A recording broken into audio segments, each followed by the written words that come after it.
Get me the ugliest maid in town! It began with an order so strange that the servants of Baldwin Hall would whisper about it for the rest of their lives. The Duke did not ask for the prettiest maid in Yorkshire. He did not ask for the most graceful, the most obedient, or the most refined. On a grey October morning in 1887, standing at the head of his marble staircase with rain still dripping from the tall windows behind him, Duke Leo Baldwin looked down at his gathered household and gave a command that froze every soul in the room. "Bring me the ugliest maid alive." For a long moment, nobody breathed. The butler's jaw tightened. 2 footmen exchanged a glance of pure disbelief. The housekeeper, Mrs. Mary Connor, pressed a hand against her apron as though the words had struck her in the stomach. "Your Grace," she managed at last, "surely you mean—" "I mean exactly what I said." His voice was calm, low, and colder than the rain. "I have had my fill of painted smiles and practiced curtsies. I want a personal attendant no man would look at twice and no woman would envy. Find her, bring her to the courtyard at dawn." He turned and walked away, his boots striking the marble like a judge's gavel. By nightfall, the whole estate boiled with rumour, and by the strangest twist of fortune, the answer to the Duke's cruel demand was already lying at his gates. She had arrived during the storm. A young woman collapsed against the iron railings, soaked through, her cream gown torn at the hem and stained with mud from the road. Her dark hair hung damp and tangled across a face pale with hunger. She clutched a bundled cloth against her chest, as though it were the last thing she owned in the world. Because it was. Her name was Alicia Mason. The stable boys laughed at her. The kitchen girls wrinkled their noses. The whole household agreed she was the most wretched creature ever to darken the gates of Baldwin Hall. And so, without pity and without ceremony, they scrubbed the worst of the mud from her hands, pushed her into the dawn courtyard, and presented her to the most powerful man in the county as the ugliest maid alive. Everyone laughed behind their hands. Everyone whispered. Everyone believed she was nothing, but hidden beneath the ruined fabric of that torn cream dress, sewn into the lining with trembling fingers by candlelight, lay a secret, powerful enough to destroy 2 noble houses, expose a crime that reached the royal courts, and bring an empire of lies crashing down. The Duke thought he had ordered a servant no one would ever notice. Instead, he had just invited the most dangerous woman in England into his home, and when Leo Baldwin finally looked, truly looked, at the woman everyone mocked, he discovered the truth the whole county had missed. She was not ugly at all. She was hunted. Greetings, my noble viewers, and welcome once more to Forbidden Palace. I trust this day finds you well, warm, and in excellent spirits. The Tynex's tale is one of scandal, courage, and a love that no one saw coming. And as we journey toward the grand milestone of 1,000 subscribers, your noble support is humbly requested. If stories of mystery, romance, betrayal, and justice stir something in your heart, then kindly subscribe, leave a like upon this video, and take your rightful seat in our growing court. But before the gates of Baldwin Hall open fully, do one small thing for me. Tell us in the comments, from which corner of the world do you watch tonight? And what hour does the clock strike in your land at this very moment? I would truly love to say hello to you, just to know how far our story is traveling. Every subscription, every like, and every comment carries this palace one step closer to its grand milestone. And for that, we remain deeply grateful. Now, without further delay, let us return to our story. The storm that carried Alicia Mason to Baldwin Hall was the worst Yorkshire had seen in a decade. She had walked for 3 days. Her shoes had given up somewhere outside Harrogate, and her feet were wrapped in strips of petticoat. Twice she had hidden in ditches while riders passed on the London road. Men in dark coats who did not look like farmers and did not ride like travellers. Men who were searching for something. Men who were searching for her. When her legs finally failed at the iron gates of the great estate, She did not weep. She had no tears left. She simply pressed her back against the cold railings, wrapped her arms around the bundle at her chest, and waited for morning, or for death, whichever arrived first. It was Mrs. Mary Connor who found her. The senior housekeeper had served Baldwin Hall for 30 years, and in that time she had learned to read faces the way scholars read books. When she knelt beside the shivering girl and looked into those exhausted eyes, she did not see a beggar or a thief. She saw something that troubled her far more. She saw a lady who had fallen from a very great height. "Come along then, child," Mary said quietly, pulling the girl to her feet. "The rain has done its worst. Let's see if the kitchen fire can undo some of it." The other servants were less kind. In the warm chaos of the kitchens, the scullery maids whispered loudly enough to be heard. "Look at the state of her, like something the river spat out. Smells like the river too." Alicia said nothing. She had learned, in the terrible months since her world collapsed, that silence was armor. She accepted a bowl of broth with hands that shook, thanked Mary in a voice so soft and so strangely refined that the whispering briefly stopped, and asked for nothing more than a corner to sleep in. But that night, alone in the darkness of the servants' attic, she did something no one saw. She unpicked 3 stitches at the hem of her ruined gown, checked that the flat leather packet was still safely sewn inside the lining, and then closed the stitches again with a needle borrowed from the laundry. Inside that packet was a ledger, and inside that ledger were names, dates, forged signatures, and the stolen fortunes of 11 widows and orphaned children. Her father had died in a prison cell for that ledger. Alicia Mason intended to live long enough to make his death mean something. "Not yet," she whispered to the darkness, pressing her palm flat against the hidden pages. "Not yet, Papa, but soon."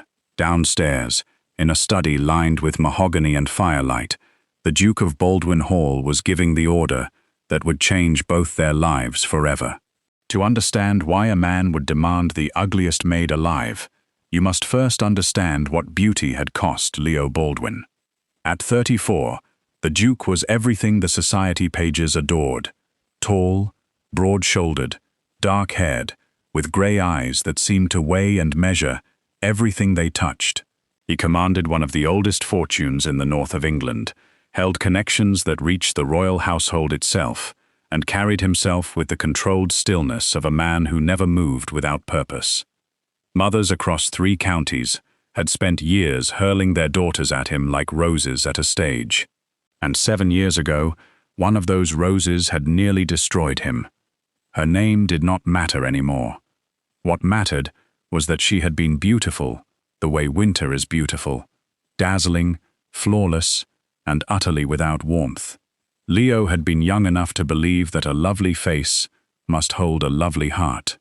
He had proposed. He had planned a future. Then, 3 weeks before the wedding, he discovered the letters. She had written to her true lover about the tedious Duke, whose fortune would keep them both comfortable, mocking his devotion in ink that smelled of her perfume. Leo had ended the engagement quietly, paid handsomely to keep the scandal buried, and left England for 7 years. He returned harder, colder, and armed with one unshakable belief: beauty was a weapon, and every charming smile concealed a blade. So when he found himself requiring a personal attendant for his private study, someone to manage correspondence, tend the rooms where he kept sensitive documents, and serve his meals in solitude, he decided to remove temptation and treachery in a single stroke. His steward, Mr. Scott, stood by the fireplace as Leo signed the day's letters. Scott was a narrow, neat man of 50, with grey whiskers and a habit of never quite meeting anyone's eyes. "An unattractive attendant, Your Grace," Scott said smoothly, "is a wise precaution. A plain creature will have no ambitions above her station, no cleverness, no curiosity." Leo glanced up. It was an odd thing to say. "I require honesty, Scott, not stupidity." "Of course, Your Grace." Scott bowed and gathered the account books against his chest. I shall see the household is prepared. What Leo did not see was the expression on his steward's face as the man walked down the corridor, because Mr. Scott had excellent reasons for wanting the Duke's private study, tended by someone slow-witted and unremarkable. There were entries in the Baldwin estate accounts that could not survive an intelligent pair of eyes, and Mr. Scott had just received a letter from London, from a gentleman named Lord Alexander Godfrey, asking whether anything unusual had washed up in Yorkshire lately. Anything, or anyone. Dawn broke thin and grey over the courtyard of Baldwin Hall, and the strangest parade in the estate's 300-year history assembled on the wet cobblestones. Word of the Duke's demand had spread through the servants' quarters like fire through dry hay, and it had produced a miracle of human nature. For the first time in living memory, young women were competing to look worse. Kitchen maids had rubbed ash into their cheeks. One ambitious parlour girl had blacked out a front tooth with boot polish. Another had tangled her hair into a bird's nest and practiced a convincing squint. Because ugly or not, the position paid double wages and placed its holder at the right hand of a duke. Ambition, it turns out, wears many faces. At the end of the line, pushed forward by a laughing footman, stood Alicia Mason. She had not rubbed ash on her face. She had not needed to invent her ruin. The road from London had done it for her. Her cream gown was torn and water-stained, her dark hair still damp and half undone, a faint smudge of dried mud along one cheekbone. She kept her eyes down and her shoulders low, praying to be invisible. That morning, Baldwin Hall had a visitor. Lady Rebecca Parry had arrived the previous evening, officially to discuss a charity concert, unofficially, to continue her elegant, patient siege of the Duke's affections. She stood on the steps in an emerald gown and pearls, watching the line of maids with open amusement.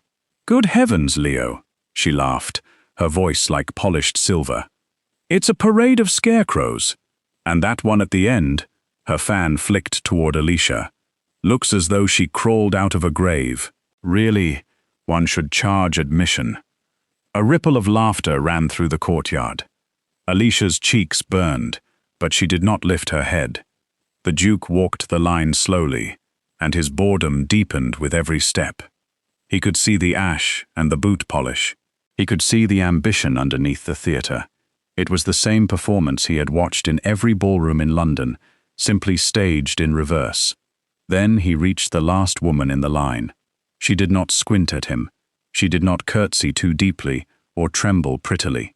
She simply stood in her ruined dress, staring at the cobblestones, and when he stopped in front of her, she raised her eyes for exactly 1 second. Leo Baldwin had spent 7 years learning to read faces, and in that single second, he read something that unsettled him completely. Not vanity, not ambition, not fear of him at all. She was afraid of something far worse than a duke. "Your name," he said. "Alicia, Your Grace." A pause, brief as a heartbeat. Alicia Mason. Her voice was low, steady, and educated. It did not belong to the dress. "This one," Leo announced, and turned back toward the house. Lady Rebecca's fan stopped moving. The courtyard erupted in whispers, and Mrs. Mary Connor, watching from the doorway, felt a strange chill of certainty that the Duke had just chosen far more than a maid. He had assigned her, of all places, to his private library. The library of Baldwin Hall held 11,000 books, a globe taller than a child, and the accumulated paperwork of the wealthiest estate in the north. Alicia's duties were simple: dust, tend the fires, deliver the Duke's coffee, and touch nothing else. For 9 days, she obeyed perfectly. She moved through the great room like a shadow, silent and careful, and the Duke barely glanced up from his desk. That suited them both. On the 10th day, disaster arrived, disguised as a single sheet of paper. Leo had left an estate contract open on the side table, a tenancy agreement drafted in dense legal Latin, waiting for his signature. Alicia was dusting past it when her eyes caught a phrase, and her feet stopped before her sense could catch them. The clause was wrong. deliberately wrong. Buried in the fourth paragraph, the Latin quietly transferred water rights worth a fortune away from the estate's tenant farmers. It was exactly the sort of poisoned sentence her father had taught her to hunt for, in another life, in a study that smelled of ink and pipe smoke. She should have kept walking. Instead, her hand picked up the pencil lying beside the page, underlined the clause, and wrote two small words in the margin. Sic, vert. Check this, turn it over. She realized what she had done a heartbeat too late, and the pencil clattered from her fingers. Interesting. The Duke's voice came from directly behind her. Alicia froze as Leo reached past her shoulder, lifted the contract, and read her notation. The silence stretched until it rang. My scullery-trained maid, he said slowly, reads legal Latin. Corrects it, in fact. He turned the full weight of those grey eyes on her. Who taught you? My father, Your Grace. He was... The lie assembled itself from broken pieces of truth. A clerk. For a solicitor. In York. A clerk. Leo studied her face the way he studied contracts, looking for the poisoned clause. This notation just saved my tenants a great deal of misery, and me a great deal of embarrassment. Odd that Mr. Scott reviewed this document and found nothing. Perhaps Mr. Scott was tired, Your Grace. Perhaps. He set the paper down. You may go, Miss Mason. She fled with her heart hammering. Leo watched the door close behind her, then looked back at the elegant, precise handwriting in the margin. Clerks' daughters did not write like that. Clerks' daughters wrote like their fathers. Cramped, functional. This hand had been trained by tutors, shaped by years of careful practice. This was the handwriting of a gentleman's daughter. The Duke poured himself a brandy he did not drink, and admitted to the empty room that for the first time in 7 years, a woman had made him curious. If the grand halls of Baldwin Hall belonged to the Duke, the long oak table below stairs belonged to gossip, and that autumn there was only one subject on the menu. I'm telling you, declared Connor, the young stable hand, waving a fork crowned with boiled potato. His Grace has declared war on beauty itself. Next, he'll be ordering the ugliest horse in Yorkshire. I've one in mind. Bites like a debt collector, and looks like a hairy wardrobe. Laughter rolled down the table. Connor was 20, sandy-haired, permanently untidy, and constitutionally incapable of letting a silence live. Leave off, said Mary Connor from the head of the table. No relation, as both were tired of explaining. The girl works harder than the lot of you combined. Alicia, seated quietly at the far end, kept her eyes on her plate and hid a small smile. It was the first smile in months, and it felt like borrowing someone else's coat. The warmth below stairs was not universal. Betsy, the youngest laundry maid, barely 14, had scorched one of Lady Rebecca's visiting gowns that afternoon, and word came down that her ladyship demanded the girl be dismissed without a reference, a sentence, for a child with no family, only slightly kinder than prison. Betsy sat weeping into her apron, and Alicia, who knew precisely what it meant to be thrown into the world with nothing, quietly rose from her seat. She spent that evening with needle, chalk, and a flat iron, working a kind of quiet magic on the scorched silk that no one below stairs had ever seen. By midnight, the burn had vanished into an artfully repressed pleat, and Betsy's tears had turned to disbelieving hiccups. "Where did you learn that?" the girl whispered. "Somewhere I can't go back to," Alicia said, and tucked a loose curl behind the child's ear. "Dry your eyes. You're safe." She did not know the Duke had come down for a word with his stable master. She did not see him stop in the shadowed doorway of the servants' hall. Leo watched the whole scene, the ruined gown resurrected, the weeping child comforted, the so-called ugliest maid alive glowing with quiet competence in the lamplight, and something in his chest shifted like a lock finding its key. She asked for no reward. She told no one. By morning she was invisible again, dusting his library with her eyes cast down. But Leo Baldwin had stopped believing in her invisibility, and he found, to his considerable irritation, that he had started watching for her, the way other men watch the door at a party, waiting for one particular guest. The most dangerous romances do not begin with a ballroom waltz. They begin exactly like this, in silence, sideways, while both people are busy pretending nothing is happening. Lady Rebecca Parry had spent 2 years and a small fortune positioning herself to become the Duchess of Baldwin Hall, and she had the instincts of a hawk when it came to threats. Which is why, on a bright, cold morning in the rose garden, she noticed something no one else had. The Duke of Baldwin Hall, the coldest man in England, standing at his library window, watching a maid carry firewood across the yard, not glancing, watching. Rebecca's smile stayed perfectly in place, while something venomous uncoiled behind it. That afternoon, she arranged to cross paths with Alicia in the long gallery, flanked by 2 visiting ladies for an audience. "Ah, the famous creature," Rebecca announced, circling Alicia slowly, her silk skirts whispering against the floor. "The ugliest maid alive. Tell me, girl, do you frighten the mirrors, or have they simply given up? You are a stain on a great house, a little dirt that walks." The visiting ladies tittered. Alicia stood motionless, hands folded, eyes down. Silence was armor. Silence was survival. Nothing to say? Well, dirt rarely does. "That will do, Rebecca." The voice cracked down the gallery like a whip. The Duke stood at the far end, and his expression could have frozen the fountain outside. "Leo, darling, I was merely— You were amusing yourself at the expense of a member of my household. In my house." He walked forward, unhurried, until he stood between Alicia and the 3 ladies. "Miss Mason saved my tenant farmers from a ruinous contract last week. Remind me, Lady Parry, what have you done lately, besides redecorate your opinions to match whichever room you're standing in?" One of the visiting ladies made a sound like a swallowed laugh. Rebecca's face went white, then a slow, dangerous red. "Of course, Your Grace," she said sweetly. "How charitable you've become."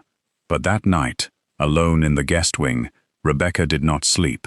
She sat at the writing desk, turning one detail over and over in her mind, like a jeweler examining a flawed stone. Miss Mason. Mason. She had heard that name before. 2 years ago, in a panicked midnight conversation she was never meant to overhear, between her own debt-ridden father and the man who owned his debts, Lord Alexander Godfrey.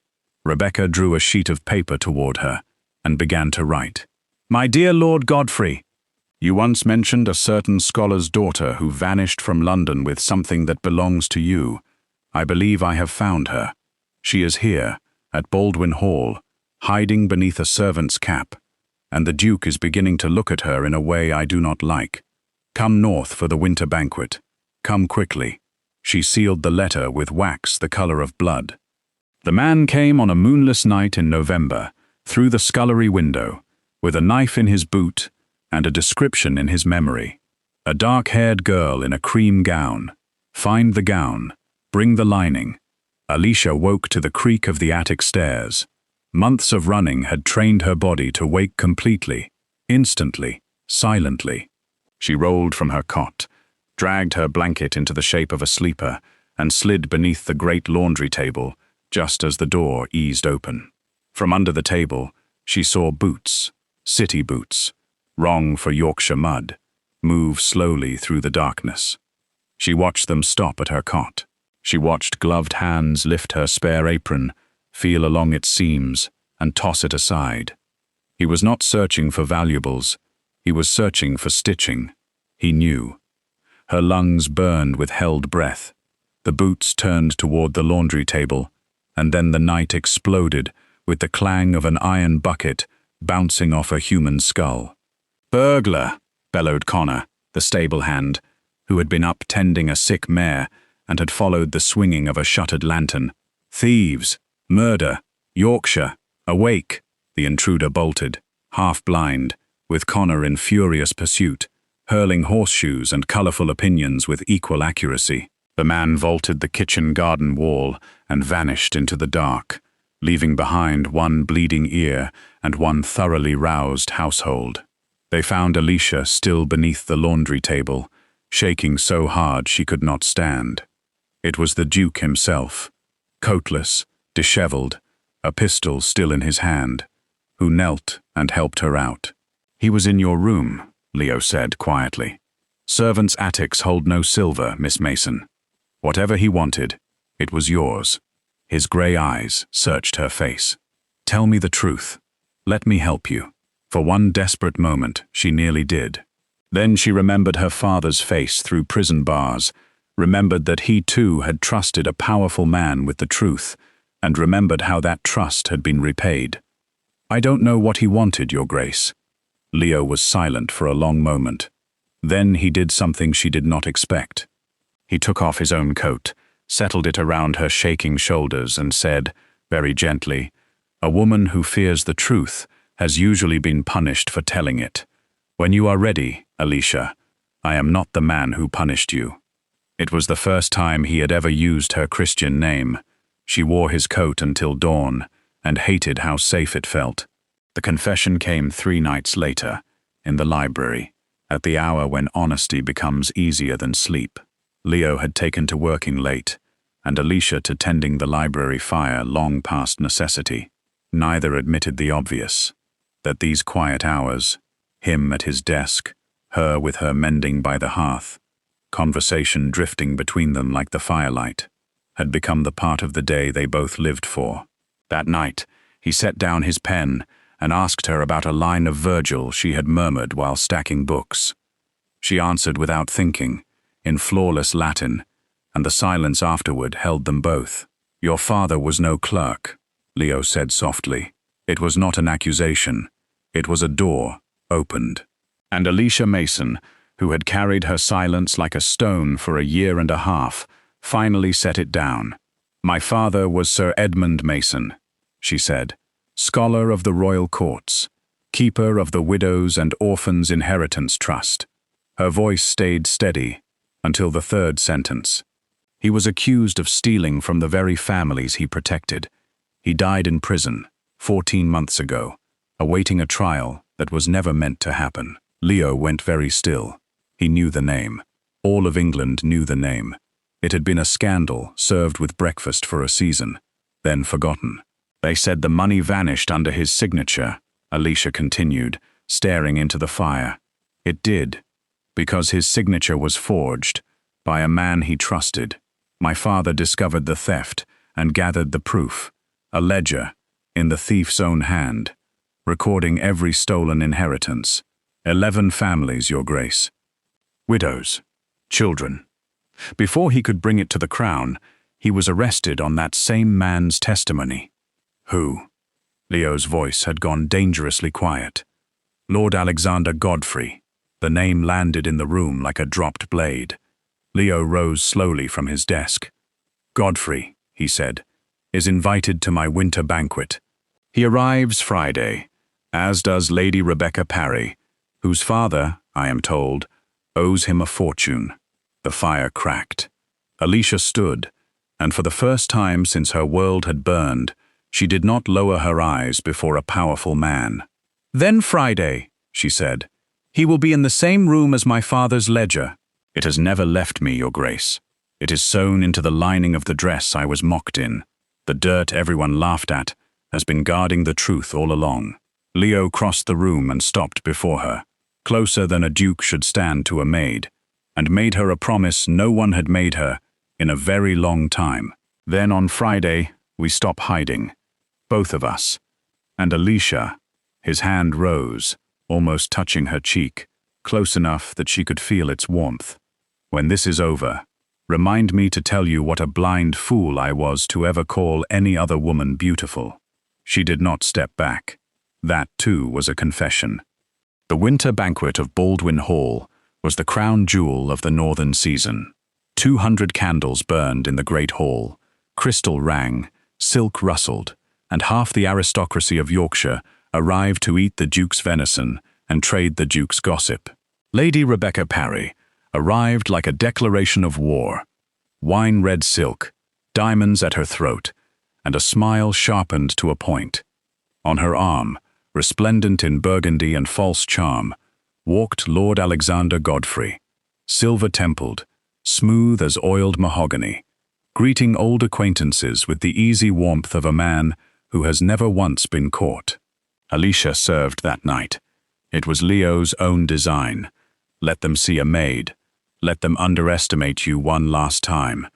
But walking into that blazing hall, carrying a wine decanter, she felt Godfrey's gaze find her within minutes, and slide across her face like a cold hand. He knew. Rebecca had made certain of it. The trap sprang at the height of the evening. It began with a scream, theatrical, pitch-perfect. The Dowager Countess of Whitmore's ruby brooch, a jewel worth a farm, had vanished from her shawl. Guests rose, servants froze, and Lady Rebecca's voice rang out above the confusion, like a struck bell. "Search the servants!" Beginning with that one, the dark girl. I saw her hovering near the Countess all evening. Everyone knows the creature came from nothing. Gutter blood tells in the end. 2 footmen seized Alicia's arms. The room's mood turned in a single breath from festive to feral. That ancient, ugly hunger of a crowd offered someone small to destroy. "Turn out her apron," someone called.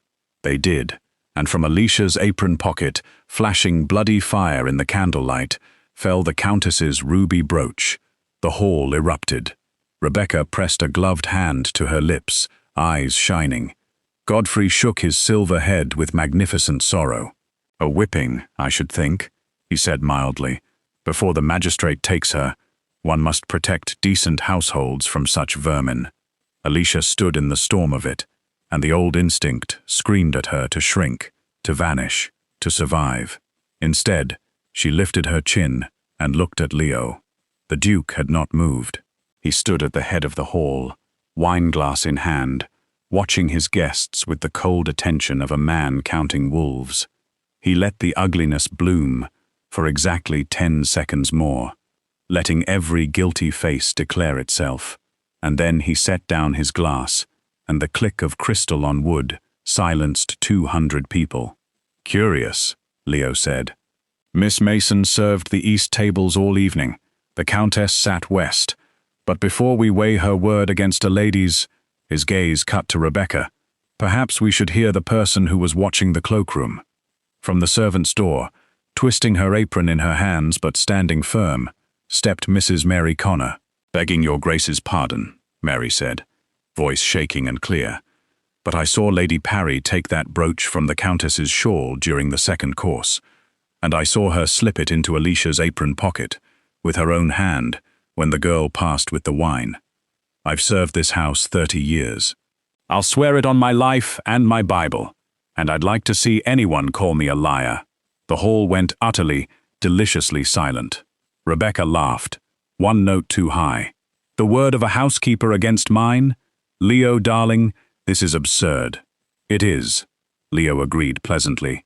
"Almost as absurd as a duke ordering the ugliest maid alive and receiving, instead, the daughter of Sir Edmund Mason." Somewhere in the hall, a glass shattered, and Lord Alexander Godfrey's smooth face, for the first time in his gilded life, forgot how to smile. "Lock the doors," said the Duke of Baldwin Hall. The great oak doors of the hall boomed shut, and 200 of Yorkshire's finest discovered they had been invited not to a banquet, but to a trial. Alicia stepped forward into the candlelight. Her hands were steady now. 18 months of hiding ended here, in front of everyone, and she found that her father's voice was in her ear.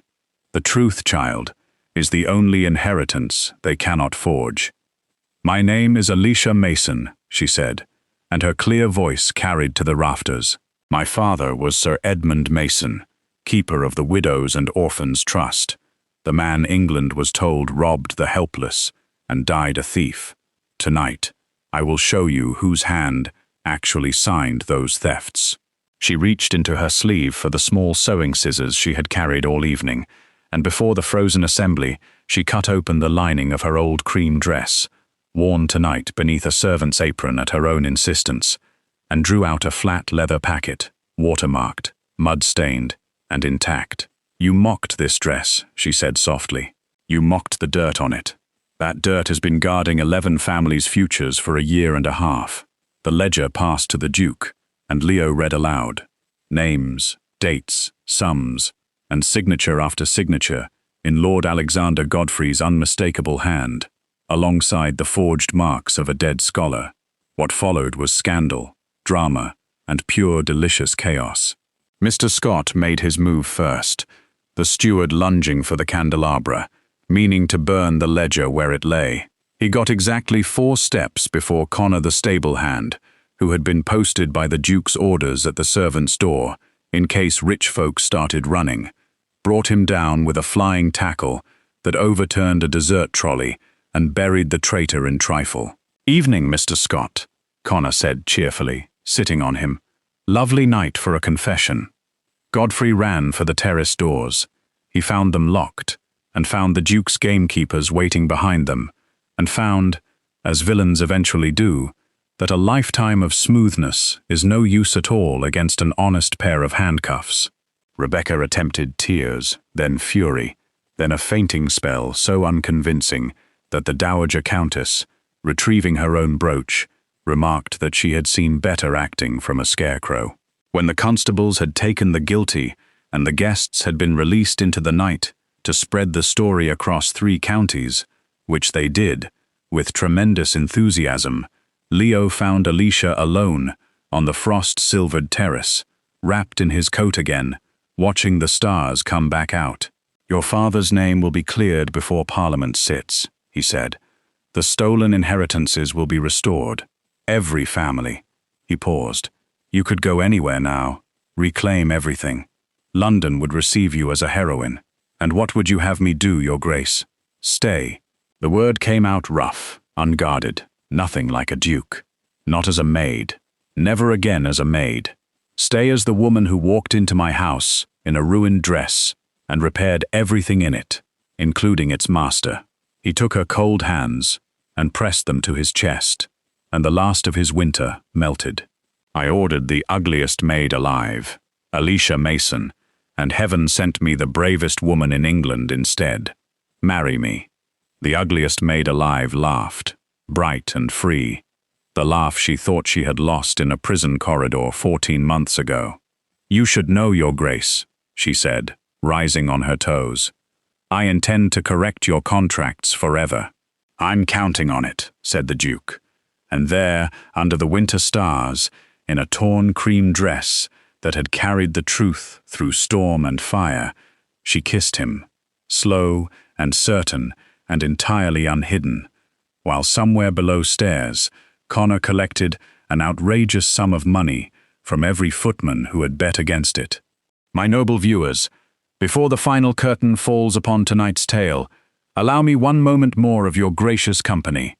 If Alicia's courage lifted your heart, if you cheered when the ledger came out of that torn lining, and if you believe, as this palace believes, that truth should always rise above shame, then honor us with a subscription, leave a like upon this video, and add your voice to our growing court as we march toward 1,000 noble subscribers.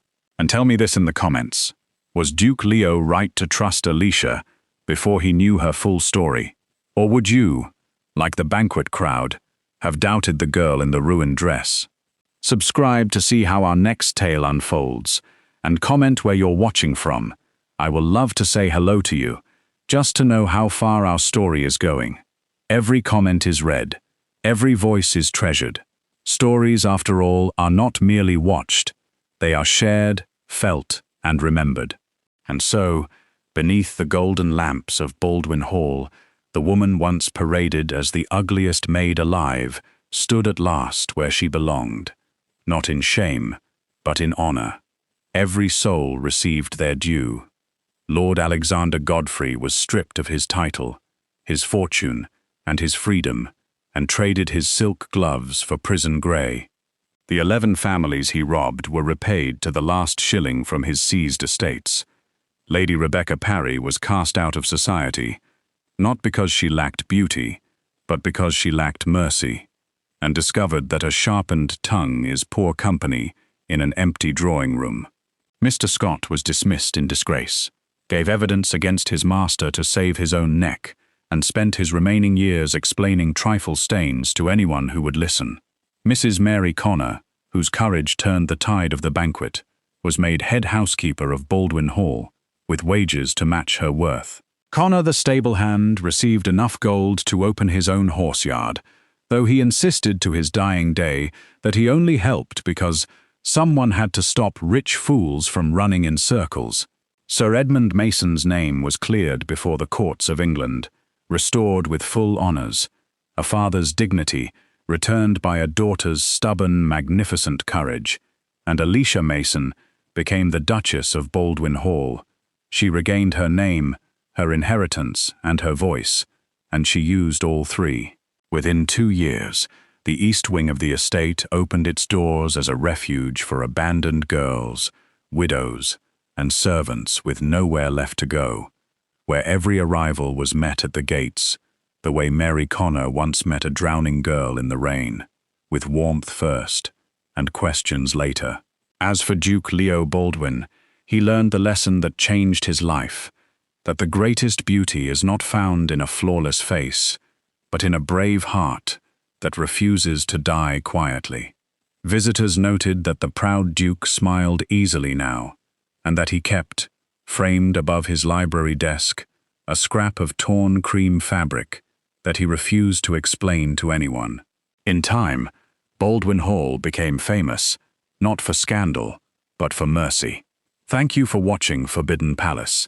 Until our next tale of mystery, romance, and noble consequence, may your heart remain brave, may your judgment remain kind, and may your candle never go out before the truth is revealed. The educational value and moral lessons. 1. Appearance is not worth. The entire county judged Alicia by mud and torn cloth, and the entire county was wrong. The most valuable things about a person, courage, intelligence, loyalty, cannot be seen at a glance. 2. Public shame often hides private suffering. The ugly maid was a hunted, grieving daughter. Before mocking someone's condition, remember that you are seeing one chapter of their story, not the whole book. 3. Silence protects the guilty, not the innocent. Alicia survived by hiding, but justice only came when she spoke. Corruption thrives wherever good people are frightened into staying quiet. 4. True nobility is behavior, not birth. A housekeeper and a stable hand showed more honor at that banquet than the lords and ladies in silk. Titles are inherited, character is earned. And 5. Beauty without kindness is empty. Lady Rebecca had a flawless face and an ugly soul. Her downfall came from cruelty, not plainness. Kindness is the only beauty that survives time. 6. Evidence and courage defeat power and money. Godfrey had wealth, rank, and reputation. Alicia had a ledger and the nerve to open it. Truth, properly kept and bravely spoken, can bring down giants. 7. Never judge the poor and abandoned too quickly. Society discarded Alicia at a gate in the rain. One woman's small kindness, a bowl of broth, a corner to sleep, changed the fate of 11 families. Small mercy has enormous consequences.